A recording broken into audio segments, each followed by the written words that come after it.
Hello दोस्तों, Jha sir YouTube channel में आपका स्वागत है। आरआरबी एलपी के बाद आरआरबी ग्रुप डी रिजल्ट में भी नॉर्मलाइजेशन में गड़बड़ी की मामला सामने आई है। छात्रों ने आवाज उठाई है, मांग की है कि उनका कहना है कि नॉर्मलाइजेशन में बहुत बड़ी गलती हुई है। सेम शिफ्ट में नॉर्मलाइजेशन में अंतर है, किसी का मार्क्स बढ़ गया है, किसी का मार्क्स कम हो गया है। सेम जोन एक ही आरआरबी से था और एक ही शिफ्ट में था। 30 दिसंबर का ये शिफ्ट था। हम लोग ये पूरा वीडियो इसी वीडियो में देखेंगे पूरा मामला क्या है। अभी तक एक बोर्ड ने अभी तक इस कैटेगरी का कट भी जारी नहीं किया है। पूरा गड़बड़ी है, क्या है? अभ्यर्थियों के साथ अन्याय हो रहा है, जिम्मेदार कौन है? एक ही शिफ्ट, एक ही पेपर, फिर भी मार्क्स में इतना फर्क क्यों? और एक छात्रों के साथ तो अन्याय हुआ है, लगभग 20 नंबर तक उसका माइनस हो गया है, -20 नंबर हो गया है। जो कि हम लोग इस वीडियो में वही पूरा मामला देखेंगे क्या है नहीं है। उससे पहले आप चैनल को सब्सक्राइब नहीं किए हैं तो प्लीज सब्सक्राइब कर लीजिए, और हमारा टेलीग्राम चैनल का लिंक डिस्क्रिप्शन में है, झा सर ऑफिशियल, जो कि सारे अपडेट अपडेट वहां पर दी जाती है। जरूर ज्वाइन हो जाइए। आइए हम लोग देखते हैं आखिरकार मामला क्या है, क्या गड़बड़ी है, क्या नॉर्मलाइजेशन है, कितना मार्क्स घटा, किस बोर्ड का अभी तक कट ऑफ जारी नहीं हुआ है। पूरा मामला हम लोग देखेंगे इस वीडियो में। तो चलते हैं आगे। देखिए, यहाँ पर सबसे पहले देख लीजिए कि ये है आरआरबी अजमेर का जो ओबीसी का कटअप है।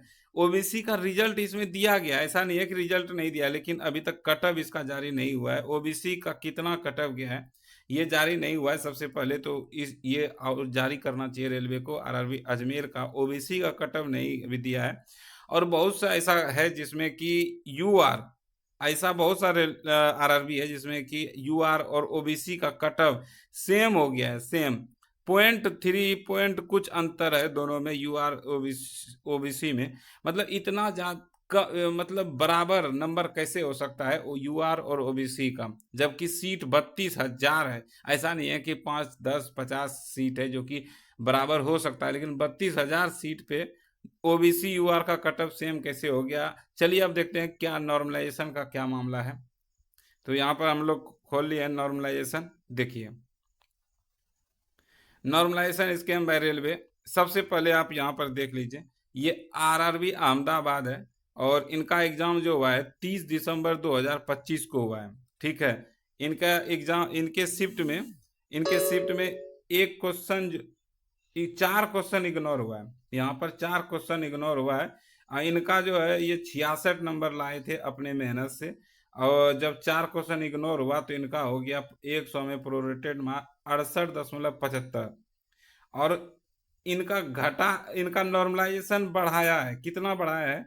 तो 70 नॉर्मलाइज मार्क्स इनका है 70.08, यानी कि आपका 1.25 लगभग इनका नॉर्मलाइज हुआ है। 1.25। 3 दिसंबर 2025 को इनका एग्जाम हुआ था। और सेम अब आगे देखते हैं, इनका भी देखिए, आरआरबी अहमदाबाद, ये भी आरआरबी अहमदाबाद से है और इनका भी एग्जाम 3 दिसंबर को ही हुआ है। और जबकि सेम शिफ्ट है, एक ही क्वेश्चन है दोनों का, तो क्वेश्चन इग्नोर भी सेम हुआ है। 4 क्वेश्चन ही इग्नोर हुआ है इनमें भी। और ये मेहनत करके लाए थे 44 नंबर, अपने दम पे 44 नंबर लाए, और जब 4 क्वेश्चन गलत हो गया तो इनका हो गया 46.5। लेकिन इनका नॉर्मलाइजेशन देखिए कितना हो गया है, 56। मतलब कि 10 नंबर इनका बढ़ गया है। किसी का बढ़ रहा है same shift, same zone, same ignore question, किसी का 1 नंबर बढ़ रहा है। और सेम जोन यानी एक ही RRB, same shift, same question ignore. ऐसा भी नहीं है कि कुछ और है, जब शिफ्ट एक ही है, क्वेश्चन एक है, तो जो गलत हुआ है सबके साथ गलत होगा। 4 क्वेश्चन इनका भी गलत हुआ है, लेकिन इनका बढ़ा है 10 नंबर। ये कैसे हो सकता है भाई? ये कैसे नॉर्मलाइजेशन है कि किसी का 1 नंबर बढ़ रहा है सेम बोर्ड में? ऐसा नहीं है कि अगर कोई और बोर्ड रहता तो चलो हो सकता है, मान सकते थे, लेकिन अहमदाबाद में ही ऐसा हुआ है कि 3 दिसंबर 2025 को जिसका भी एग्जाम था, वो एक ही दो लड़का है, सेम शिफ्ट, सेम बोर्ड, सब चीज, लेकिन किसी का हुआ है 1 नंबर नॉर्मलाइज और किसी का हुआ है 56 नंबर, मतलब 10 नंबर नॉर्मलाइज। एक ये मामला हो गया। और एक और मामला दिखाते हैं आपको। इनका आरआरबी बेंगलुरु से है ये, और इनका जो है 14 दिसंबर को एग्जाम हुआ था, 14 दिसंबर को एग्जाम हुआ था। और ये जो है 70 नंबर लाए थे, अपने रॉ मार्क्स इनका 70 आया था, और इनका क्वेश्चन इग्नोर एक भी नहीं हुआ, तो 70 ही रह गया इनका 70.33।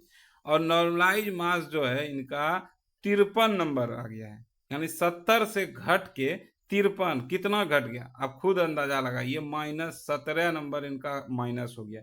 17 नंबर तक घट गया इनका, 17 नंबर 14 दिसंबर 2025 को जिसका एग्जाम हुआ था, उन भाई साहब का 17 नंबर तक घटा दिया गया। कितना घटा दिया गया है? 17 नंबर, एक दो नंबर नहीं भाई साहब, 17 नंबर। अगर ये 70 नंबर लाए थे, अगर इनका इतना नहीं करता तो इनका आज सिलेक्शन हो जाता, क्योंकि ये ओबीसी कैटेगरी से आते हैं। देख लीजिए यहाँ, ये ओबीसी कैटेगरी से आते हैं, और 70 नंबर इनका आज बेंगलुरु में हो जाता, क्योंकि बेंगलुरु में सबसे कम कटअप जो गया है वो बेंगलुरु जोन का ही गया है।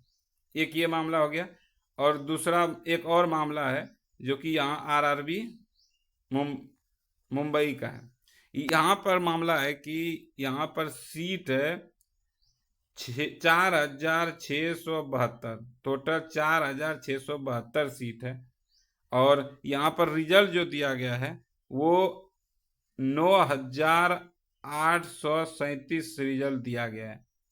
और सीसीए ई सब को अगर जोड़ेंगे हम, एक्स सर्विस में 936, सीसीए 936, 85, 39, 68, 83, इन सबको अगर जोड़ते हैं, और ये 4,000 जो है, 4,000 सीट जो है 4,672, तो सब माइनस करके 25 सीट बचता है। अगर इसमें टोटल में ये सबको घटा देंगे, यहाँ से जितना है इसको घटा देंगे, तो 2525, इसका 3 गुना, तो 7,000 प्लस आपका रिजल्ट होता है। लेकिन यहाँ पर रिजल्ट दिया गया है 9,837 सीट, जो कि 2,2200 सीट लगभग ज़्यादा दिया गया है। तो वो रेलवे की मन है, क्योंकि यहाँ पर नोटिस में लिखा रहता है कि रेलवे का जब मन होता है वो सीट से ज़्यादा जनसंख्या में अब छात्र बुला सकता है। तो ये अलग मैटर था, लेकिन हमको लगा कि दिखाना चाहिए तो दिखा दिए। और सबसे बड़ी मैटर ये नॉर्मलाइजेशन को लेके हो रहा है। आप क्या कहना चाहते हैं इस पे, ये नॉर्मलाइजेशन पे, कि सेम शिफ्ट सेम क्वेश्चन, फिर भी किसी का -10 हो रहा है और किसी का +1 हो रहा है, तो इस पे क्या कहना चाहते हैं? अपनी राय जरूर दीजिए, और चैनल को सब्सक्राइब कर लीजिएगा, ऐसे ही आवाज़ उठाते हम। और टेलीग्राम चैनल भी ज्वाइन जरूर कर लीजिएगा, लिंक डिस्क्रिप्शन में है। धन्यवाद।